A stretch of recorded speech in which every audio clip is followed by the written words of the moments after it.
जय जय शङ्कर हर हर शङ्कर जय जय शङ्कर हर हर शङ्कर जय जय शङ्कर हर हर शङ्कर जय जय शङ्कर. அத்வைத்தம் தெய்வத்தின் குரல் 4ஆம் பகுதி. போர் தீர்ந்து அமைதி காண, நல்லதில் கெட்டது கலக்காமல் இருக்க. தப்பு காரியம், தப்பு எண்ணமான காம குரோதம் ஆகியன போவதற்கே சாஸ்திர ரீதியான சத்காரியங்களை வர்ணாசிரமப்படி செய்வது, அன்பு, பரோபகாரம், பக்தி, பணிவு முதலான நல்ல எண்ணங்களை வளர்த்து கொள்வது இவையெல்லாம். தப்பு காரியங்கள், அசத் விருத்திகள் என்பவையே ஆரம்பத்தில் சொன்ன தேவாசுர யுத்தத்தில் அசுரகணங்கள். நல்ல காரியங்கள் சத் விருத்திகள் தேவகணங்கள். இந்த சண்டையில் தேவர்களுக்குமே கொஞ்சம் கொஞ்சம் அசுர குணங்கள் ஏற்படுவதுண்டு. அசுரர்களின் மீது குரோதம் ஏற்படுவது, அவர்களை இவர்கள் சில சமயங்களில் வஞ்சனையாக ஏமாற்றிக்கூட ஜெயிப்பது, அமிர்தம், லக்ஷ்மி போன்ற உத்தம வஸ்துக்களை பெறுவதில் அசுரர்களுக்கு போட்டியாக தேவர்களுக்கும் ஆசை, அதாவது காமம் உண்டாவது என்றிப்படி நல்லதிலேயே கெட்டவையும் கலப்பதை புராணங்களில் பார்க்கிறோம். பரமார்த்த சத்தியம் என்பது நல்லது என்பதற்கும் கூட அப்பாற்பட்டது என்று காட்டவே இப்படி இருக்கிறது என்று சொல்லலாம்.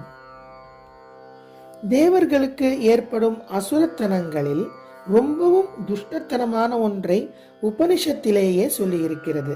அசுரர்களை ஜெயித்து முடித்த பின் தேவர்கள் நமக்கு பரமாத்மா கொடுத்திருக்கிற சக்தியை கொண்டும் அவனுடைய கிருபையாலும்தான் நாம் ஜெயித்தோம் என்று உணராமல் நம் சக்தி கொண்டே ஜெயித்து விட்டோமாக்கும் என்று கர்வப்பட்டார்களாம். இப்படி உபனிஷத்தில் கேனோபனிஷத் கதை சொல்லியிருக்கிறது. இதுபோல நாம் பண்ணும் சத்கர்மா, உபாசனை முதலியவற்றிலுமே கூட கொஞ்சம் தப்புக்களும் இடம் கொடுத்து போக கூடும் தான். முடிவிலே நாம் சாதிக்கும் சாதனைக்கும் அவன் அருளே காரணம் என்பதை மறந்து நாமாக்கும் சாதித்தோம் என்று தற்பெருமை ஏற்படலாம். அதற்காகத்தான் இவையெல்லாம் வராமல் முடிந்த மட்டும் பாதுகாத்து கொள்வதற்காக ஆரம்பத்திலிருந்தே கெட்டதோடு நல்லதற்கும் அப்பாற்பட்டதான அத்வைத்த நிலையின் நினைப்பு வேண்டும் என்பது. நாம் பண்ணுகிற இந்த எதுவுமே நிஜமான நமக்காக இல்லை, ஏதோ ஒரு வேஷத்தில் மாட்டிக்கொண்டு விட்டோம். அது ராஜபாட்டாகத்தான் இருக்கட்டும், இல்லாவிட்டால் ஆண்டி பரதேசியாகத்தான் இருக்கட்டும். ராஜவேஷமானாலும் அந்த கிரீடம், குண்டலம், பீதாம்பரம் எல்லாவற்றையும் அவிழ்த்து போடத்தான் வேண்டும். ஆண்டி வேஷமானாலும் பொய்தாடி, ஜடாபாரம் எல்லாவற்றையும் எடுத்து போடத்தான் வேண்டும் என்ற ஒரு நினைப்பை கொஞ்சம் கொஞ்சம் வைத்து கொண்டே இருக்க வேண்டும். அப்போது இந்த பொய் வேஷத்துக்குள்ளேயே நாம் நல்லவன் வேஷம் போடும்போது கெட்டவை வந்து சேர்ந்து விடாமல் காப்பாற்றிக் கொள்ளலாம். இதெல்லாம் நிலைத்து நிற்கக்கூடாதவைதான் என்ற நினைப்பு ஏற்படும் போது நல்ல நாடக பாத்திரமாக, அதாவது தேவர்கள் மாதிரி வேஷம் போடும் போதும் கூட அதையே ஸ்திரமாக காப்பாற்றிக் கொள்வதற்காக எதுவும் செய்யாமல் இருப்போம். தாங்கள் தேவர்களாக இருக்கிற நிலையிலேயே ஸ்திரமாக இருக்க வேண்டும் என்ற அபிமான பிடிப்பினால்தான் புராணங்களில் வரும் தேவர்களும் அவ்வப்போது தப்பில் போனது. எல்லாமே பொய் வேஷம், நிஜ நாம் இல்லை என்று நாம் அறிந்தால் தேவர்களுக்கு உண்டான அகம்பாவ கர்வம் நமக்கு உண்டாவதற்கு இடமில்லை. அகம்பாவம் என்றால் ஒரு அர்த்தம், நான் என்பது என்ன என்று உணர்வது. அது இப்போது நமக்கு தெரியவே இல்லை. தெரிய விடாமல் நம்முடைய கர்மா அழுக்காக படிந்திருக்கிறது. அதை துடைக்கவே இத்தனை பாடும் படுகிறோம் என்ற எண்ணத்தை அன்றென்றும் கொஞ்சம் வளர்த்து கொண்டு விட்டால் அப்புறம் அகம்பாவமும் கர்வமும் எப்படி உண்டாகும்? மனசினால் உண்டாகும் அகம்பாவம் போகச் செய்கிற சாதனையிலேயே அகம்பாவப்படாமல் இருக்க ஆத்ம சிந்தனை அவசியம். ஆனால் அது ஆரம்ப படிகளில் அதிகம் சாத்தியமில்லாததால் அகம்பாவம் போவதற்கும் சத்குணம் வளர்வதற்கும் சத்கர்மா பண்ணுவதற்கும் ஆதாரமாக அப்போது இருக்கிற பெரிய துணை ஈஸ்வர பக்தியே.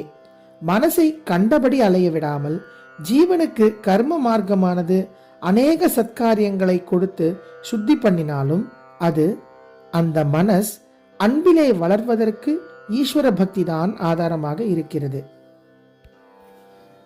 அன்பின் பல பெயர்கள். பக்தி என்பது ஈசனிடம் வைக்கும் அன்புதான். அன்புக்கே அது யாரை குறித்து வைக்கப்படுகிறது என்பதை பொறுத்து வேறு வேறு பெயர்கள் உண்டு.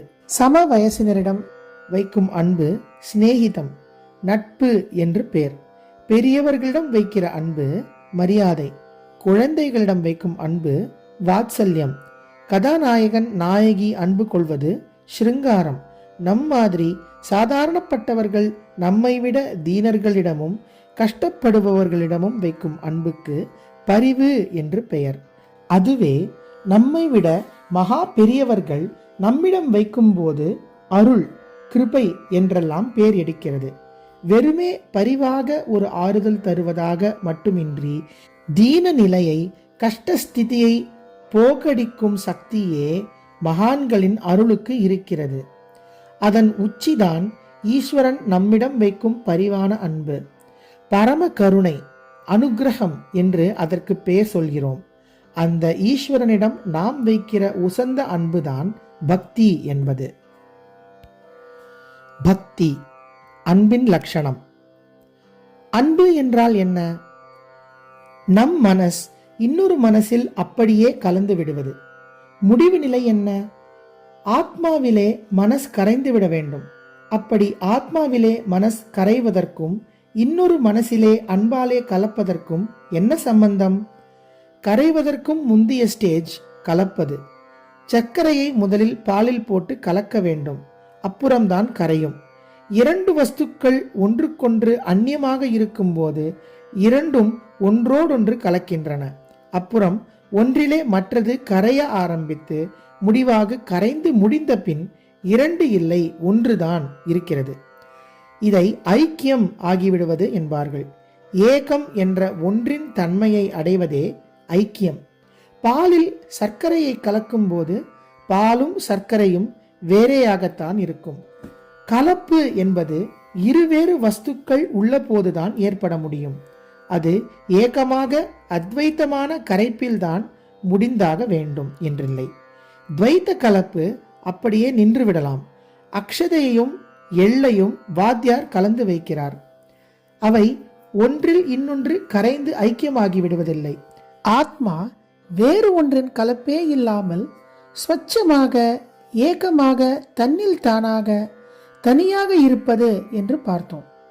அதனால் அதிலே கொண்டு போய் மனசை கலப்பது என்றால் முடியாத காரியம். மனஸ்தான் ஆத்மாவின் கிட்டேயே போக முடியாதே. இதை எப்படி அதில் போய் கலக்கும்படி செய்வது? இந்த இடத்தில்தான் இரண்டாக இருந்து கலக்கக்கூடியதாக அந்த ஆத்மாவையே ஈஸ்வரன் என்று வைத்து பக்தி பண்ண வேண்டி இருப்பது. பரமாத்மா ஜீவாத்மா என்று துவைத்தமாக பிரித்து சொல்வது இங்கேதான். ஜீவாத்மா சின்ன மனஸ், பரமாத்மா மகா மனஸ் என்று பார்த்தோம். சின்ன மனஸ் எந்த தொடர்பும் இல்லாத ஆத்மாவோடு கலக்க முடியாது. ஆனால் அதை படைத்த மகா மனசோடு கலக்க முடியும். இதை அதுதான் படைத்தது என்பதாலேயே தாயாரிடம் குழந்தை அன்போடு கலக்கிற மாதிரி கலக்க முடியும். அந்த பரமாத்மாவும் தாயார் மாதிரி அன்போடு ஜீவாத்மாவுடன் கலந்து அனுக்கிரகம் செய்வார் அல்லது செய்யும். ஜீவாத்மா பக்தனாகி பரமாத்மா என்ற ஈஸ்வரனிடம் அன்பில் கலக்கிறான். இரண்டாக கலந்த பின் இரண்டர கலந்து கரைகிற நிலையை ஈஸ்வரனே அனுகிரகிக்கிறான். அப்புறம் துவைத்தமான ஜீவாத்ம பரமாத்ம பேதம் இல்லாமல் ஒரே ஆத்மா என்றாகிவிடுகிறது. ஜெய ஜெய சங்கர, ஹரஹர சங்கர, மகாபெரியவாச்சரணம்.